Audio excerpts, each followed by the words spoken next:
Hi everyone guys, welcome back to new video में आपका स्वागत है। दोस्तों, यूरोप जाना चाहते हैं तो मैं कुछ आपको बता देता हूं कि यूरोप में है ना दोस्तों, आप कुवैत में, सऊदी में, दुबई में कहीं भी हो, ये वीडियो आप थोड़ा ध्यान से समझने की कोशिश करना, क्योंकि इस वीडियो में मैं कुछ रियल जानकारी आपके आगे शेयर करता हूँ। इस समय दोस्तों मैं हूँ सालेमिया में, ठीक है। और सालेमिया में बहुत सारी कुवैत टू यूरोप भेजने की ऑफिस विजिट किया हूँ। 4 से 5 ऑफिस सालेमिया में, उसमें से एक भाग गई। मैं विजिट किया था लेकिन वर्क परमिट अप्लाई करने के लिए डॉक्यूमेंट नहीं दिया था और दूसरा पैसा नहीं दिया था। दो चीज उसको नहीं दी थी, सिर्फ बात करके गया था। फिर उन्होंने मेरे को 3-4 बार कॉल किया, मेरी छुट्टी नहीं है, मैं छुट्टी होगा तो आऊंगा। तो 3-4 बार उन्होंने दो दो जुम्मा मेरे को कंटिन्यू कॉल किया। उसके बाद में वो समझ गया कि हाँ, तो दोस्तों वो समझ गए कि अब ये बंदा नहीं आने वाला है और ना हमें पैसे देने वाला है और नहीं हमें कोई डॉक्यूमेंट देने वाला है। बात किया और बातचीत करके मैं निकल गया। जब मेरी बात हुई थी, अब मैं एक ऑफिस में जाके भी यहाँ आके बैठा हूँ। ऑफिस का इसलिए नाम नहीं ले रहा हूँ कि जो रियल चीज है वो आपको बताता हूँ। मैं यहाँ सलेमिया में ही अभी बैठा हूँ, सी साइड में। यहाँ सर मुझे कुवैत से यूरोप जाना है, तो मेरे को बोला कि आप अपने डॉक्यूमेंट दीजिए और 200 दिनार पहले लगेगा, ठीक है। रोमानिया के लिए लगाएंगे, 3 से 4 महीने में आपको वर्क परमिट मिल जाएगी। मुझे इस पेपर पे सारी डिटेल लिख के दी है। आपको यहाँ शॉर्ट स्क्रीन लगाऊंगा, आप भी समझ जाओगे। 200 दिनार अब लगेगा, वो 200 दिनार अभी मुझे डॉक्यूमेंट के साथ उनको देना है। पीछे देना है 100 केडी, यानी 300 फर्स्ट ले रहा है। वर्क परमिट आने से पहले मुझे 300 केडी देना है। मैं बोला मेरे पास 300 केडी नहीं है, तो बोला अभी आप 200 दे सकते हो और टोटल आपका लगेगा 1300 केडी रोमानिया का। कार डिलीवरी बॉय में मुझे बता रहा है, ठीक है। फूड डिलीवरी में वो लोगों ने मुझे बताया है। इतना पेपर पूरा लिख के समझाया। कम से कम 25 मिनट मैंने बात किया, सीधा गया। आप कभी कोर्ट गए हैं और कोर्ट से बाहर वकील टेबल लगा के कैसे बैठे हैं, उसके अंदर एक ही ऑफिस में अलग अलग टेबल बनाई हुई है, 4 लोग उधर बैठे हैं। होटल में जाते हो, रिसेप्शन वाला कैसे बैठा रहता है, वो आपकी एंट्री लेता है, आपका डॉक्यूमेंट चेक करता है और एंट्री देता है। जैसे होटल में कैसे चेक करते हैं, उसी तरह ही ये उधर आप जाओगे तो सबसे पहले आपका नाम, नंबर, आगे वो एडवोकेट वाले जो वकील बैठे रहते हैं, उसी तरह ही ये लोग 4 बैठे रहते हैं। मेरी किस एजेंट के साथ बात हुई है, तो उसी एजेंट के साथ मेरी मीटिंग फिक्स कराते हैं। कई मेरे को बोला था कि ऑनलाइन आपको टाइम लेना पड़ेगा, कितना बजे से कितना बजे आओगे तो आपका वो टाइमिंग रहेगा, क्योंकि हमारे पास और भी क्लाइंट रहते हैं। हालांकि मैं गया जब सिर्फ वो 4 थे, एक मैं था। मुझे ही मुर्गी फंसाने का मीठी मीठी बातें, मीठी मीठी गोलियां दे रहे थे। यूरोप चले जाओगे, कुवैत में आपका सैलरी कम है। हाँ, मैं बोला मेरा सैलरी तो कुवैत में कम है, वहाँ आपको 900 यूरो प्लस फूड मिलेगा। 3 महीने के बाद में आपका TRC कार्ड बन जाएगा, तो आप 26 कंट्री जा सकते हो कहीं भी घूमने विदाउट वीजा। ये मुझे सारी चीजें डिटेल में समझाई। 20-25 मिनट बात हुआ मेरा, 20-25 मिनट में यही हुआ। बोला सर मैं आपके ऊपर कैसे विश्वास कर लूं। तो कुछ आपका उसने मुझे पेपर दिखाया कि ये देखो, हम कुवैत में 3 साल से काम कर रहे हैं, हमारी कोई कंप्लेंट नहीं है। फिर मैंने रिव्यू भी चेक किया, उस कंपनी का मैंने रिव्यू चेक किया तो 4.8 कुछ है, 4.8 गूगल का रिव्यू आ रहा है। कुछ नेगेटिव कमेंट भी है, ऐसा नहीं है कि कमेंट नहीं है, कुछ नेगेटिव कमेंट भी मैंने पढ़े। ये भी बोला सर आप बता रहे हो कि 3 से 4 महीने में आपका वर्क परमिट मिल जाएगा। अगर मान लो कि मुझे 3 से 4 महीने में वर्क परमिट, तो आपके हाथ में तो है नहीं, वर्क परमिट कंपनी देती है। इतना तो मुझे यहाँ पे ऑफिस का चक्कर काट काट के समझ में आ ही गया।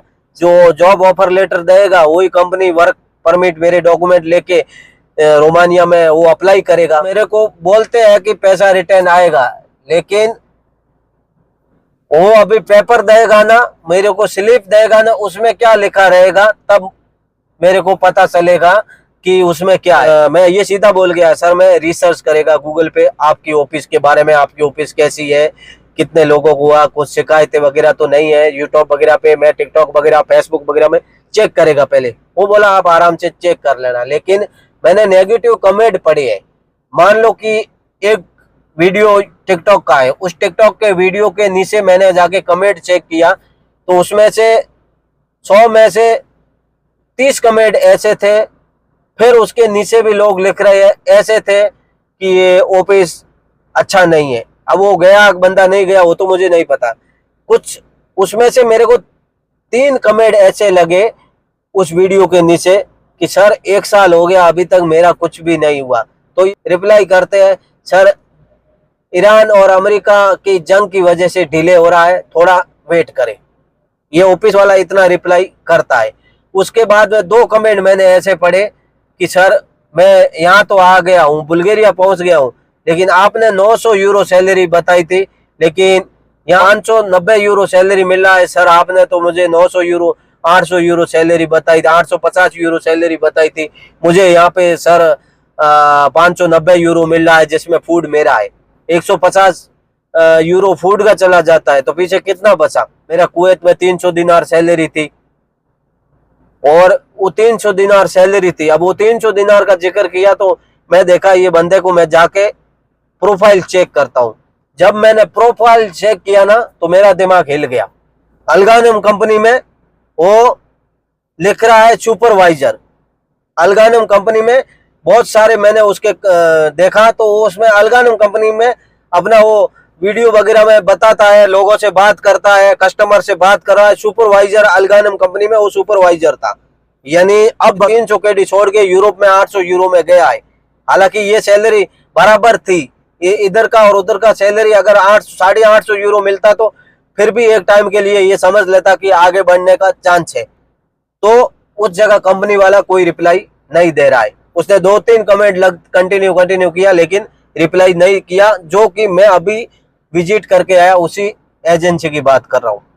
और 6 से 7 साल में जितना मैंने यूरोप जाने की ऑफिस की खोज की हूँ, टिकटॉक पे, फेसबुक पे, जो ट्विटर पे, यूट्यूब पे, हर जगह से जितना मैंने रिसर्च किया हूँ ना, शायद कोई बंदा इतना किसी के पास टाइम ना हो। मैंने इतना रिसर्च करके डिटेल निकाला और फिर भी मैं जाता हूँ पहले ऑफिस का विजिट करता हूँ। मैं उस ऑफिस के बारे में जाने से पहले भी रिसर्च करता हूँ और आने के ऑफिस से विजिट करके आने के बाद भी रिसर्च करता हूँ। तो ये मेरा कहने का मतलब ये है कि आप अगर यहाँ पैसे कमा रहे हो और आप यहाँ मेहनत करके यहाँ पैसे कमाते हो तो दोस्तों थोड़ा ध्यान रखना, नहीं तो ये लोग आपको झांसा देके आपसे पैसे भी ले लेगा और हो सकता है कि 10 लोगों में से 1-2 का काम भी हो जाए लेकिन 8 अटक जाएगा। तो इसलिए थोड़ा सोच समझ के अच्छे से रिसर्च करो कि हम कैसे जा सकते हैं, कौन सी हमारी जॉब है, वर्क परमिट में क्या लिखा हुआ है, वर्क परमिट मिलने के बाद में क्या एम्बेसी से हमारा वीजा लग जाएगा। 2 चीज याद रखना, वर्क परमिट और वीजा, ये दोनों आपको जिस कंट्री जाओगे, जैसे रोमानिया का मैं अप्लाई करूंगा तो मुझे रोमानिया की कंपनी ही वर्क परमिट देगा, जॉब ऑफर लेटर देगा, ऑफिस वालों के हाथ में नहीं है।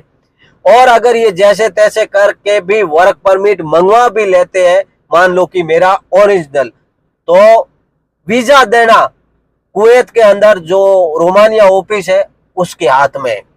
आप डॉक्यूमेंट लेके जाओगे, आपका बैंक डिटेल वगैरह सब डॉक्यूमेंट क्लियर हुए तो आपको वीजा मिलेगा। और 18 नंबर वाले एग्जिट पेपर नहीं मिलेगा तब तक आप कुवैत नहीं छोड़ सकते हो। 18 नंबर वाला ये बात याद रखे, जब आप कुवैत छोड़ोगे तो आपको एग्जिट पेपर चाहिए, कंपनी आपको एग्जिट पेपर देगी तो आप कुवैत छोड़ सकते हो। मान लो कि आपका यहाँ पासपोर्ट आपके पास है या कंपनी से जैसे तैसे ही पासपोर्ट ले लेते हो, वीजा लग जाता है, कंपनी अगर आपको एग्जिट पेपर नहीं भेजेगा तो आप कैसे जाओगे। तो इसीलिए थोड़ा लंबा टाइम लीजिए। अगर आप घर जाने वाले हैं तो जाके वापस आके आपको लगे कि 10-12 महीना हो गया मुझे, तब अप्लाई कीजिए। तो 2 साल 1.5 साल में आप कंपनी को बोल के घर जा सकते हो एग्जिट पेपर। 3 महीने बाद अगर आपका वर्क परमिट लग जाए, आपका किस्मत साथ दे दे और वीजा भी लग जाए, और उसके बाद आपको एग्जिट पेपर चाहिए और कंपनी बोलेगा कि अभी 3 महीना हुआ है, हम तुम्हें एग्जिट पेपर नहीं देंगे, तो आप फंस जाओगे। इसीलिए थोड़ा सोच समझ के अपना दिमाग लगा के करना। आज के वीडियो में इतना ही, फिर मिलेंगे न्यू वीडियो में, तब तक के लिए बाय बाय।